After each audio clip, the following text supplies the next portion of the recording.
Unsa po tilang first day of school serye kagahapon. Experience nila dahil. Oo, radyo man abi unsa to mga nakita na to kagahapon? Oh, lingaw kaayo kay nay usa ka bata didto nga ang mga eskwelahan magud karon na sila yung mga paandar ba? Yes. Na kanang na sila yung mga decoration, ginagunitan sa mga bata. Like, o kanang uso ka ng mga studio.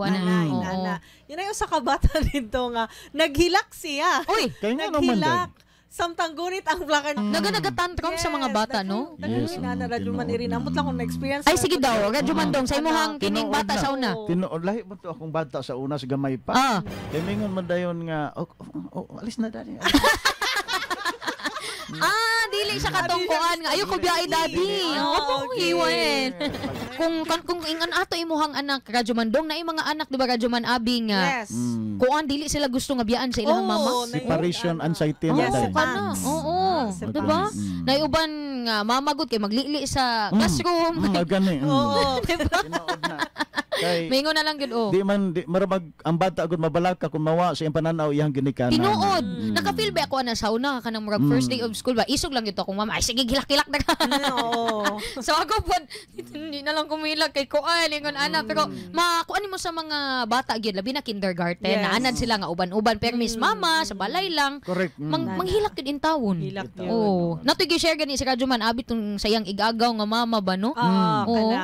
Katong same atong discussion ninyo kay kanina ni Radyo Man Michelle nga nagitong kamingaw pabati na labi na kung for example gamay lang inyong anak or duha or isa nya pagkahuman ang papa is working yang mama mabilin kanang yun ng feeling na plain ang mama plain house material. Yes. Ana god House material gyud ka basta-basta. Onsa ko no. Wala na yung bata natin ganun. Kay nagklase na.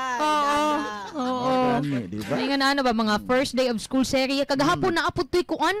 Samtang nagklase daw siya, friend ako ni Facebook, na siya giingnan ko sa bata, mura kag tala. Hala. Kinihadlok. Dini siya katawanan mga kasama, no? Pero kanang ma-shock na lang ka. Na-shock ko daw siya. Unsa yung tubag? Kasi expression to Oo, di ba? Mukha magkagtala. O, di ba? Ana man na? Yes.